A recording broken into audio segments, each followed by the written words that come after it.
बच्चों आज हम आपके लिए फिजिक्स में जो क्लास 12 के लिए जो एमसीक्यू टाइप क्वेश्चन है वो लेके आए हैं। तो जो आपकी परीक्षा आगामी आने वाली है 2024 की, तो उसके लिए कुछ महत्वपूर्ण प्रश्न हैं जिनको देखेंगे। तो इतने क्वेश्चन ये एमसीक्यू टाइप के हैं, अगर इनको पढ़ा जाए तो ये जो पेपर में आने की पूरी संभावना है। जैसे पहला क्वेश्चन है विद्युत क्षेत्र का मात्रक। तो विद्युत क्षेत्र का मात्रक यानी विद्युत क्षेत्र की जो तीव्रता है उसको हम लोग प्रदर्शित ई से करते हैं, और ई का मात्रक होगा न्यूटन प्रति कूलाम, क्योंकि ई इक्वल टू फार्मूला होता है एफ अपान क्यू नॉट। तो इसका मात्रक न्यूटन प्रति कूलाम या वोल्ट प्रति मीटर भी ले सकते हैं। दूसरा निर्वात की वैद्युतशीलता, तो इसका मात्रक रहेगा कूलाम स्क्वायर प्रति न्यूटन इंटू मीटर का स्क्वायर। उसी प्रकार से चांदी का जो परावैद्युतांक है वो अनंत होता है। किसी वैद्युत रोधी माध्यम का परावैद्युतांक वो 6 रहेगा। वैद्युत फ्लक्स का मात्रक, बहुत ही इंपॉर्टेंट क्वेश्चन, बहुत ही इंपॉर्टेंट। तो वैद्युत फ्लक्स का मात्रक जो है वोल्ट इंटू मीटर अथवा न्यूटन मीटर स्क्वायर प्रति कूलम होगा। तो इसी टाइप से जितने भी प्रश्न हैं उनके आंसर आपको दिए गए हैं, ये याद कर लेंगे तो परीक्षा की दृष्टि बहुत ही महत्वपूर्ण है। इनको याद करिए और बार बार लिख करके प्रश्न लिखिए, वो आंसर अपने आप लिखने की प्रैक्टिस कीजिए और ये इतने क्वेश्चन आपको याद हो जाएंगे। आगे की क्वेश्चन इतने याद कर लीजिए, स्क्रीनशॉट ले लीजिए इसका, फिर आगे के क्वेश्चन देखे जाएंगे। उसी के आगे ये कुछ और प्रश्न है फिजिक्स के ही। तो इस प्रकार से जितने क्वेश्चन ये कवर किए गए हैं इसमें आपकी फिजिक्स फर्स्ट का पूरा पोर्शन जो है आपका एमसीक्यू टाइप वाला वो कवर कर दिया गया है। इसमें भी जो है आगे के क्वेश्चन उसमें शायद जो है 29 थे। ये तीसरा क्वेश्चन है लेंज का नियम आधारित है। तो जो लेंज का नियम है वो हमारा ऊर्जा संरक्षण के सिद्धांत पर आधारित है। एल बटे आर का विमीय सूत्र टी होता है। एल बटे आर का मात्रक जब विमा टी है तो मात्रक सेकंड हो जाएगा। सौ प्रेरकत्व का मात्रक हेनरी के समतुल्य वोल्ट इंटू सेकंड प्रति एम्पियर होगा। तो इस टाइप से जितने क्वेश्चन है हमारे 48 क्वेश्चन हैं फिजिक्स फर्स्ट में, आपके 48 एक एक नंबर के क्वेश्चन है सारे कवर कर दिए गए। इनको जो है 5 से 6 बार याद करेंगे, उसके बाद केवल प्रश्न लिखेंगे, वो आंसर अपने आप लिखने की प्रैक्टिस करेंगे। तो इस प्रकार से आपके एक एक नंबर जो है फिजिक्स फर्स्ट के कंप्लीट कर दिए जाएंगे। अगले वीडियो में हम लोग अगले वीडियो में फिजिक्स सेकंड के एक एक नंबर के क्वेश्चन लेके आएंगे। तब तक के लिए इन क्वेश्चन की बार बार प्रैक्टिस करें और याद कर लें। याद करने के बाद में प्रश्न अपने आप लिखें और उसका आंसर अपने आप लिखने की प्रैक्टिस करें। तो इस प्रकार से आपको ये 48 क्वेश्चन याद हो गए तो फिजिक्स फर्स्ट के आपके जो बहुकल्पीय प्रश्न है वो जो है आप पेपर में आसानी से कर सकते हैं।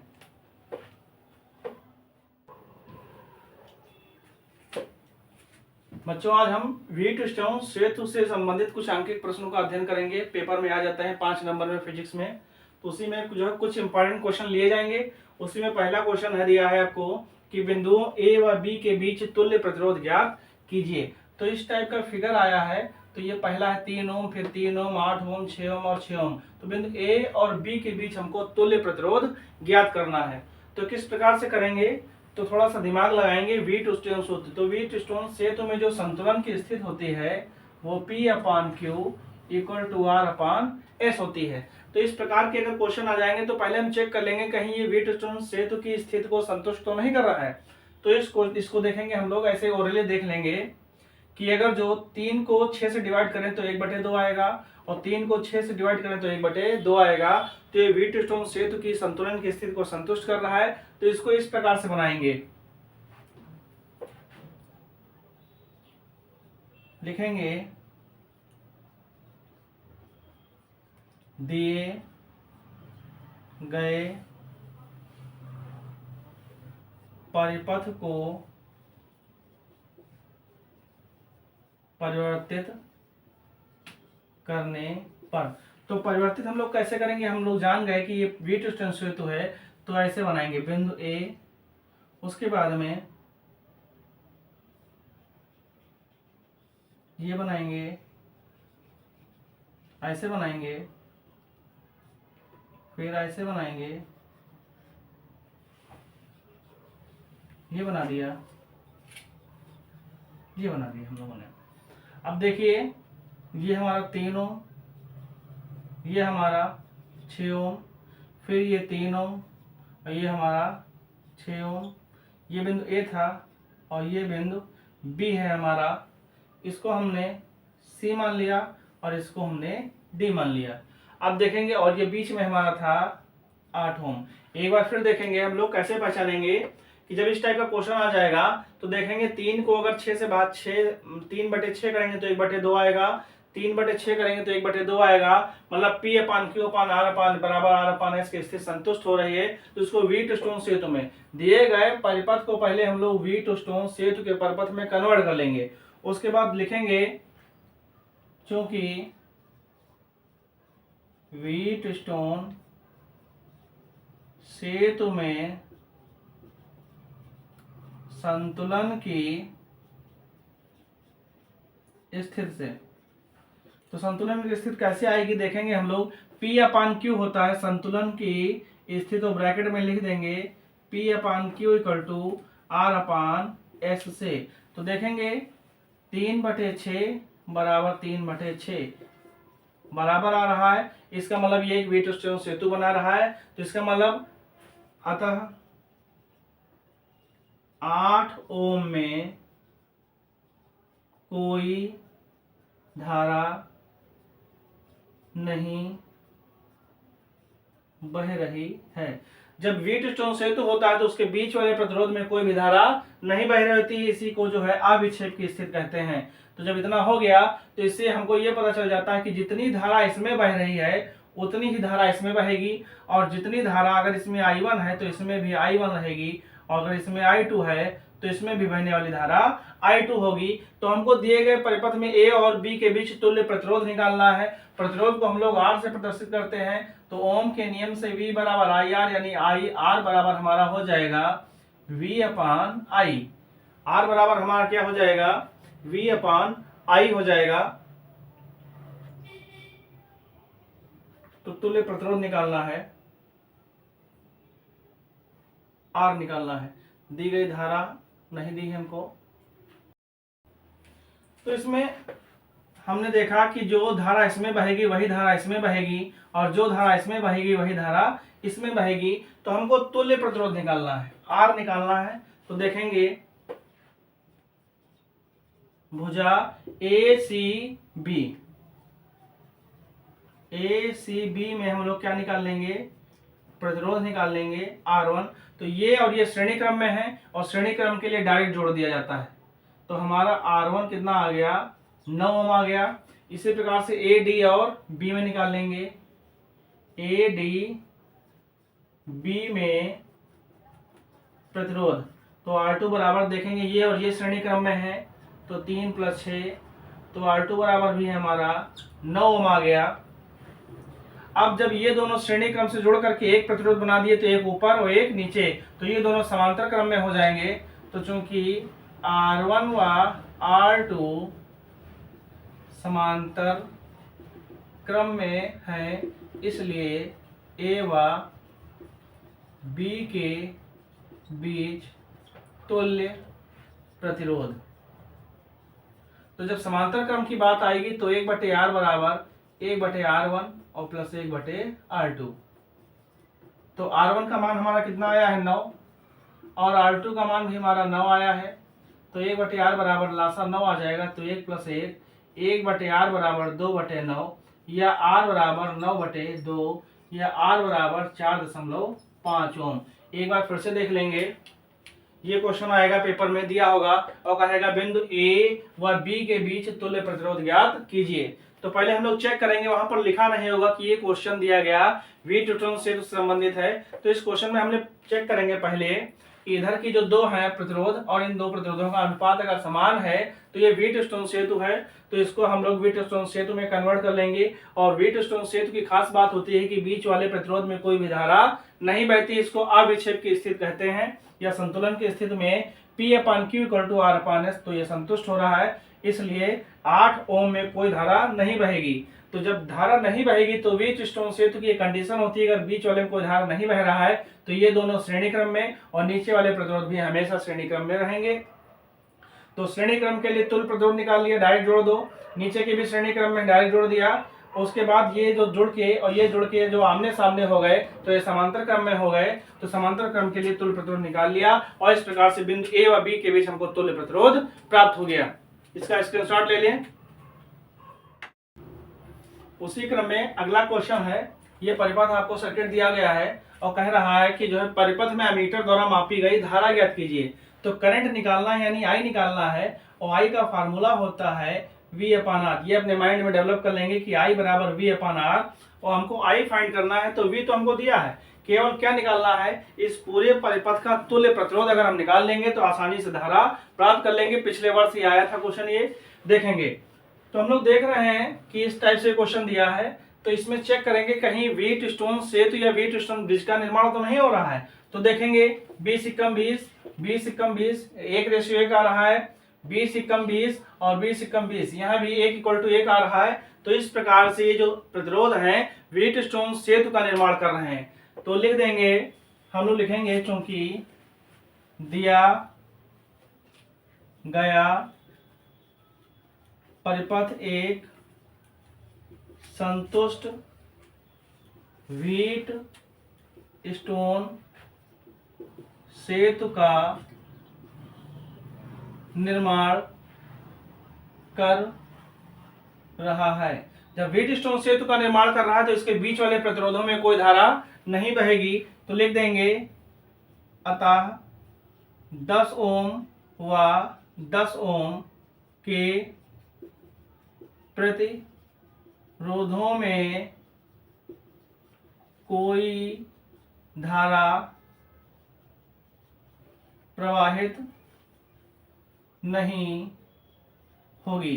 जो व्हीट स्टोन सेतु है तो इसके जो बीच वाले दोनों 10 ओम हैं, इसमें कोई धारा प्रवाहित नहीं हो रही है। तो हम लोग देख रहे हैं कि ऊपर के तीनों 20 ओम श्रेणी क्रम में और नीचे के तीनों 20 ओम श्रेणी क्रम में हैं। तो देखते हैं, लिख देंगे, चूंकि ऊपर वाले तीनों प्रतिरोध श्रेणी क्रम में है, इसलिए तुल्य प्रतिरोध R1 बराबर श्रेणी क्रम में डायरेक्ट जोड़ देंगे। बहुत ही अच्छा क्वेश्चन, 20 + 20 और +20, तो R1 बराबर मेरा आ गया 60 ओम। इसी प्रकार लिख देंगे, नीचे के प्रतिरोधों का तुल्य प्रतिरोध, तो वो भी नीचे के श्रेणी क्रम में है। तो 20 + 20 और +20, तो R2 बराबर मेरा 60 ओम आ गया। अब हम लोग देखेंगे कि ऊपर के मिल के 1 बन गए और नीचे के मिल के 1 बन के 60 बना लिए। तो ऊपर और नीचे ये दोनों हमारे समांतर क्रम में आ गए।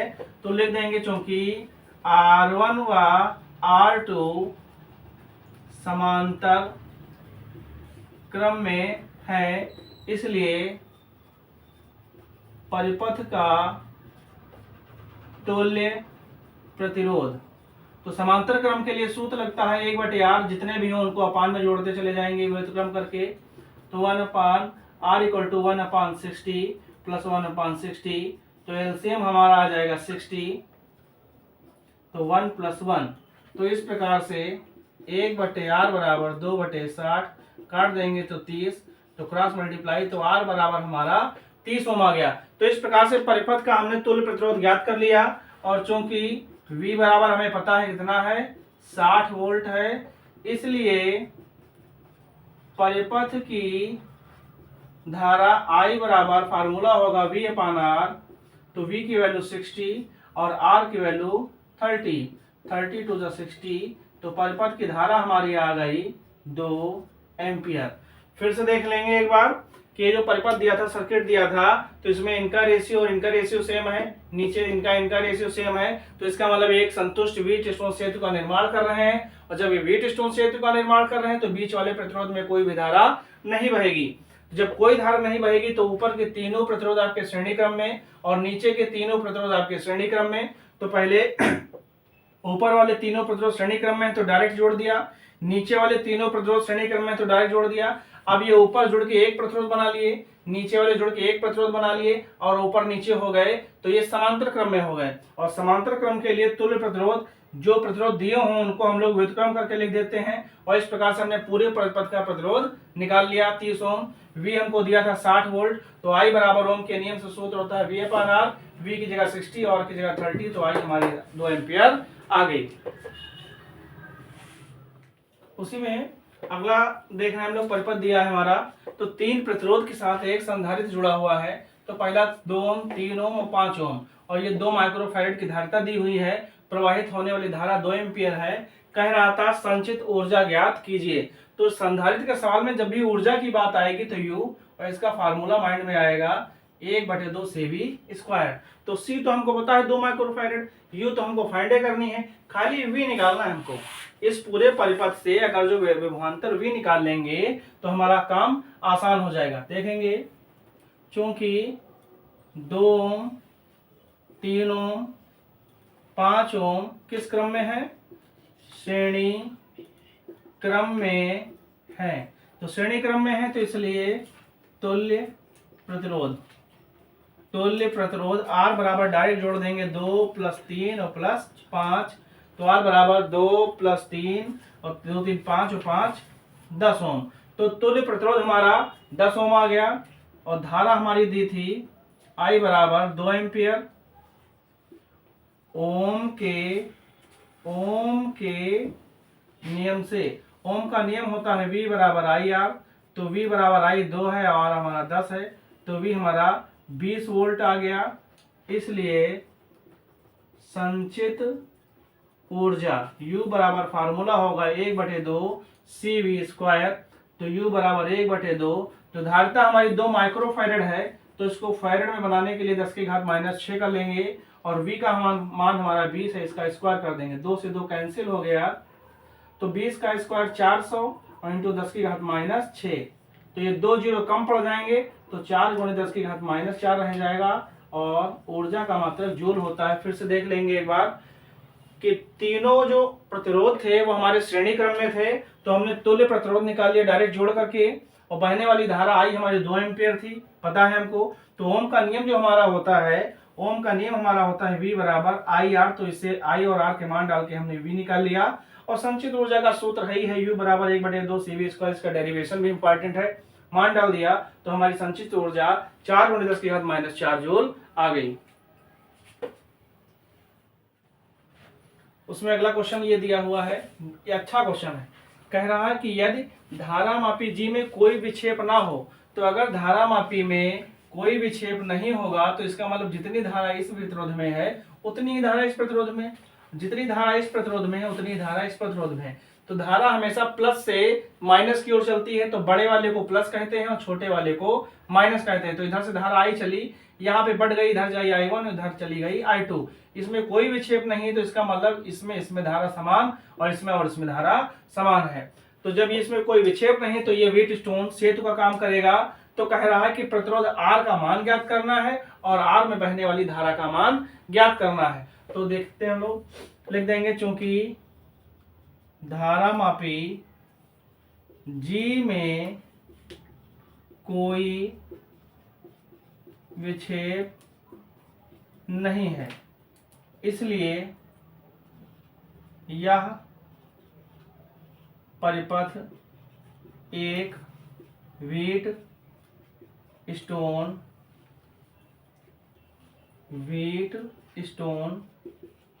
सेतु है। अब देखेंगे R बहुत आसानी से निकल आएगा। किसकी अवस्था से? संतुलन की अवस्था से।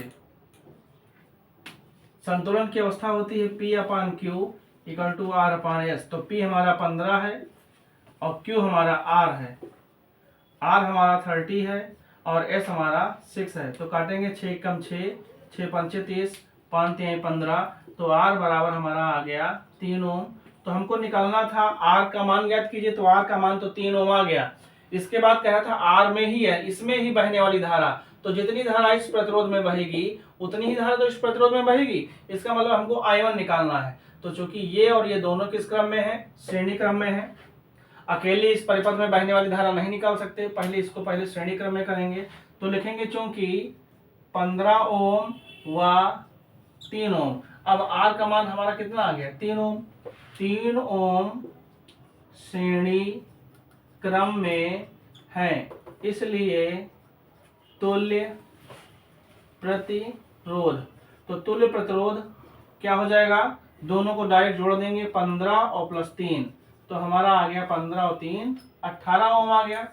अब देखेंगे, लिख देंगे इसलिए ABC में बहने वाली धारा, तो ABC में उतनी ही धारा बहेगी जितनी R में बह रही है और 15 में बह रही है, तो इसको I1 बह रही है, तो I1 बराबर ओम का नियम होता है V अपान R, तो R1 कर देंगे, तो I1 बराबर V हमारा है 6 वोल्ट और R1 का मान हमारा आया है 18, तो 6 एकम 6, 6 3 18, तो इस प्रकार से बहने वाली धारा हमारी कितनी आ गई, 1/3 एम्पियर आ गई।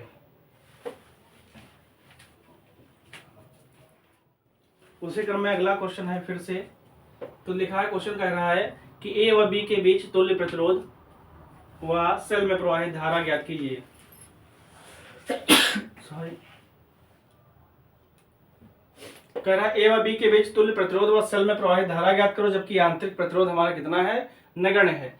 तो देखेंगे व्हीटस्टोन सेतु बना है कि है भी कि नहीं है, तो देखते हैं हम लोग कि R/R कट के 1 आ जाएगा और R/R कट के 1 आ जाएगा, तो अनुपात समान है, संतुलन की स्थिति है, तो इसका मतलब ये परिपथ जो हमारा है व्हीटस्टोन सेतु है। लिख देंगे, चूंकि दिया गया परिपथ व्हीटस्टोन सेतु का परिपथ है, अतः संतुलन की स्थिति में P/Q = R/S। तो देखते हैं, चेक कर लेते हैं, तो कैसे आएगा, R/R बराबर R/R है। तो जब ये संतुलन की स्थिति आ रही है, तो इसका मतलब दिया गया परिपथ हमारा व्हीटस्टोन सेतु है, इसलिए 2R के प्रतिरोध में कोई धारा प्रवाहित नहीं होगी। तो बीच वाले में जब कोई धारा प्रवाहित नहीं होगी, तो व्हीटस्टोन सेतु में ये दोनों श्रेणी क्रम में हो जाएंगे और ये दोनों श्रेणी क्रम में हो जाएंगे। तो देखेंगे, भुजा AC B का तुल्य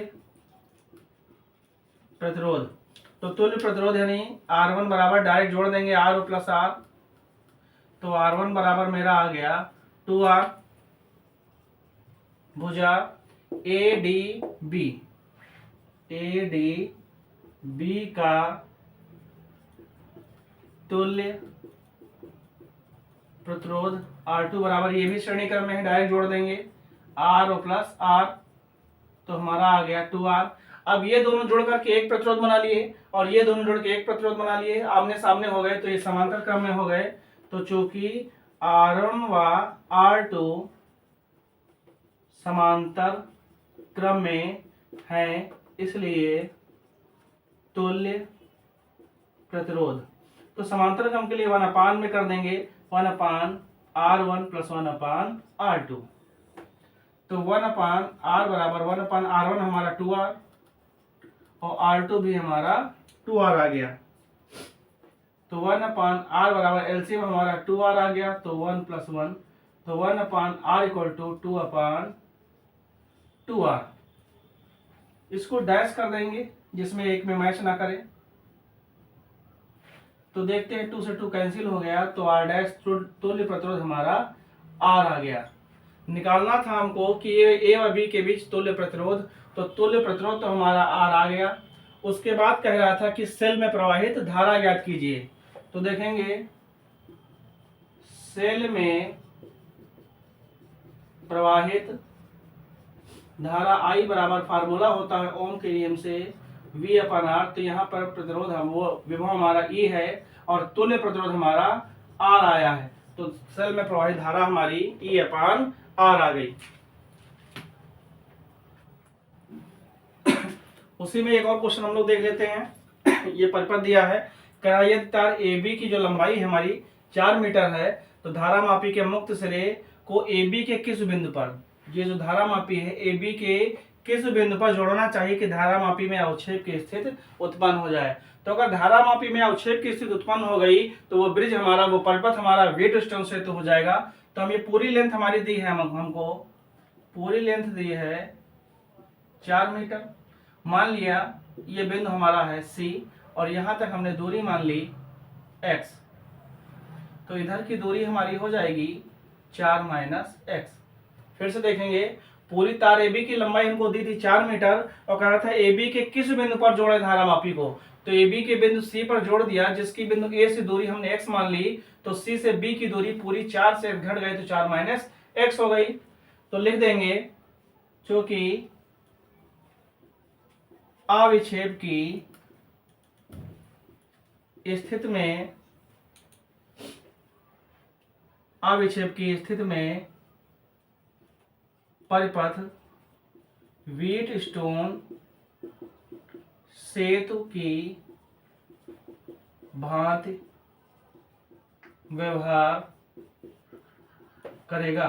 तो संतुलन की स्थिति क्या होती है, इसलिए संतुलन की स्थिति P अपान Q, तो P 10 है, Q हमारा 20 है, बराबर R बटे S। तो ये हमारी दूरी कितनी है, x है, और ये दूरी हमारी कितनी हो गई, 4 माइनस एक्स। तो 10 एकम 10, 10 दूना 20, क्रॉस मल्टीप्लाई कर देंगे हम लोग, 2x बराबर 4 माइनस एक्स की 1 से होगी वही आ जाएगा, ये x इधर आ गया, प्लस का हो गया बराबर 4, तो 3x बराबर 4, तो x बराबर 4 बटे 3 मीटर। तो अगर पूछेगा कि धारामापी को किस बिंदु पर, तो धारामापी को बिंदु C पर बिंदु A से 4 बटे 3 मीटर की दूरी पर अगर हम लोग जोड़ दें तो धारामापी में कौन सी स्थिति उत्पन्न हो जाएगी, अविक्षेप की स्थिति उत्पन्न हो जाएगी। तो ये हम लोगों ने कुछ व्हीटस्टोन सेतु से संबंधित आंकिक प्रश्नों का अध्ययन कर लिया। इस टाइप से 2-4 क्वेश्चन और का एक्स्ट्रा लगाने की प्रैक्टिस करेंगे हम लोग, और जो है बारी बारी से लगाएंगे और क्वेश्चन आसानी से लगाए जा सकते हैं।